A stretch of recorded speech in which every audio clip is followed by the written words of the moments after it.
Welcome folks, this is Zoltan from New Generation Hobbies, and I'm trying to adjust my camera here to stay straight for this video. And we are going to present today the Immersion Power Meter V2, and I will spend a little bit of time explaining on how to do precise measurements with this one.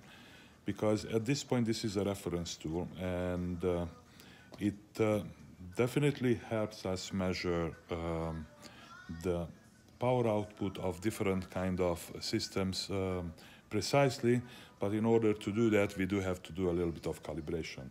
So first of all, the Power Meter V2 can be used in two different modes. One is when directly connected to a power output, and second time when you just connect an antenna and you use it as a wand, waving around the antenna and measuring the power output like that. So the first way of measuring the power output is when directly connected to the power source, and this is the most precise way of doing this measurement, because there is no loss anywhere in between the transmitter and the receiver or the power meter, the instrument, right? So we are going to connect this little adapter to it, and we know that the adapter has almost zero loss, and we are going to use my Vortex 150 to measure the power output coming out directly from the trump connected to the Vortex 150. Now, as you can see, the Vortex 150 is there. I'll just turn on the power meter here, and it comes up, and I will connect the battery to my Vortex. The Vortex is gonna wake up. At this point you can see that we are measuring over 100 milliwatts on this, when we know precisely that the power output on that is not correct. It is actually set to channel 1 25 milliwatts, and let me just reset it again. Channel 1 25 milliwatts, and this thing is measuring 113 milliwatts. So why is that? Because at this point this is not precisely calibrated for the power output. So at this point we see 115 milliwatts. So we're gonna go into the menu by pushing the button, and I'm going down to the attenuation and going to lower this value to, let's say, 1 dB. I tested this before, and that's why I know that 1 dB probably is gonna work out. Now there are two more or three more things what you have to adjust here. You have to go up to the megahertz and select one which is close by pushing it down or up close to your frequency. I know that this is outputting 5740 megahertz at the moment, so we are going to select 5750 megahertz, right? The mode can be peak or average, right? If there is an average selected, then from the moment when it's been turned on till now, it's gonna add up and sum up all the values which it measured, and it's going to give you the sum of those or the average of those values. So at this point we are interested in peak value, not average. And then the attenuation, I already changed it to 1 milliwatt. The span is going to give you the information on how fast or how often does it take a measurement. If I select a lower value at the span, then the numbers are gonna be moving faster. If I select a higher value at the value here, let's say 160, let's say like that, and then exit from there, you see the values are changing slower because it takes less measurements per minute or per second. So let's leave this to at about, I think, 40, which is quite a nice selection there. And you can see right now it's precisely measuring 25 milliwatts, and this is what our transmitter is outputting. Now if I stop this and I put the antenna on, at that moment, it's going to read a different value. It's not going to be 25 milliwatts anymore. But to show you that this is almost a precise selection, a precise measurement at this point, we are going to set my transmitter to 200 milliwatts. And let's see what it measures at that point.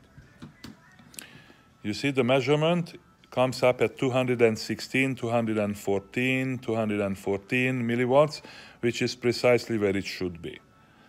So at this point we know that our instrument is measuring the correct and precise measurements of the power output. Now, what if you don't have a reference like that? you gotta find the reference somehow. You gotta have to know what's outputting. Maybe get a trump and test it on a trump first, and then from there on you can move on to different kind of other units to measure them. Let's power this one down at the moment, okay? And I'll start with the quad, but let me put it back to 25 milliwatt before I power it down. So I power down the quad, and I will remove my power meter from the 150, and I will attach an antenna. So this is the second way of this, second different mode of this power meter, how it works. So we will remove the adapter, and we are going to attach the antenna. I think that the power meter has a built-in attenuator. It definitely says that you cannot do more than 30 dBm max. 30 dBm, it's around 600, or probably, yeah, 27 dBm is 600 milliwatts. So do not push or do not try to directly measure anything more than 600 milliwatts with this one, because then you are going to burn it out. So 200 milliwatts up to 600 milliwatts is probably okay, but if you want to measure anything above 600 milliwatts, you have to put an attenuator on, an external attenuator on the module. So right now, we are going back and we are going to power our vortex up, and I'll just put it in a different angle so we can see the power meter again. As I approach it to the top of the antenna, it reads only about 1.5, 1.4 milliwatts. I'll check it on the bottom of the antenna as well. It's about 10 milliwatts. On the side of the antenna, again, it's about 5 milliwatts. So it is not giving us the correct measure. On the side, 8 milliwatts. On the top, it's about, again, around 1 milliwatt. Now I know that Joe Scully said that measure it across the top, and you see, as I can go with the middle portion of the antenna here, this is probably the active portion of the antenna. If I put that right into the middle, there was a point where I actually measured, you see, 19, almost 20 milliwatts, right? But as soon as you move it further out, your power output decreases. And that's a logarithmical value there. It decreases at a very exponential rate there. So in order to correct this and to get a precise measurement, again, we gotta go in here in the attenuation and change the attenuation up to, let's say, in my case, I'll change it to about 6 dB. And I come down and I would put the middle in here. It's about 19. So it's still not correct. Actually, a little bit further, when you look at that, when I put my hand on it, it's gonna be measuring better, but without the hand. So just put it there.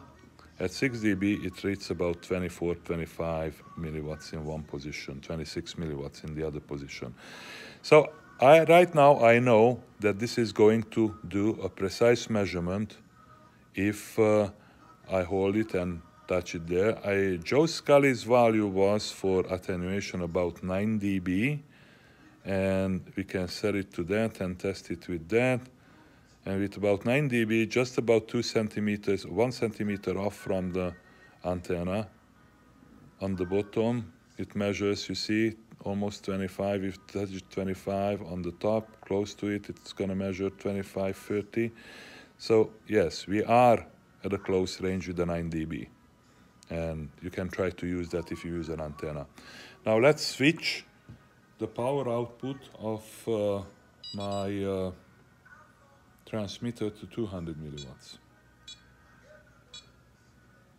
Okay, now let's see what do we get, what kind of a reading do we get then. So now it's 200 milliwatts, and if I come and I touch it right up on the middle, it's gonna come and read about, just a little bit above 200, about 250 milliwatts. 215, 200 milliwatts right there. So that is what we have. Now we have this calibrated for antenna use. And what I'm going to do is I'm going to power this down, and I will take something else which has, I know, 25 milliwatt little transmitter on it, and just want to measure that how, I think my connection is broken on that. So we'll use a different one, an inductrix, and we will measure the power output on the inductrix. Right? And I'm just putting this parallel to the antenna. And as you can see, this reads very close to like 25 milliwatts, what they actually claim it is. 15, 2, 25, 16, yeah, 25, 30 milliwatts. So that's what it is. So we know that our instrument now measures precisely. Anyway, I don't want to bore you guys with any more details on this. I think that is long enough. So I will save this video under my channel if you want to look it up. Don't forget, if you are in Canada and you want a power meter, you can order it from New Generation Hobbies. Have a great day and all the best to you.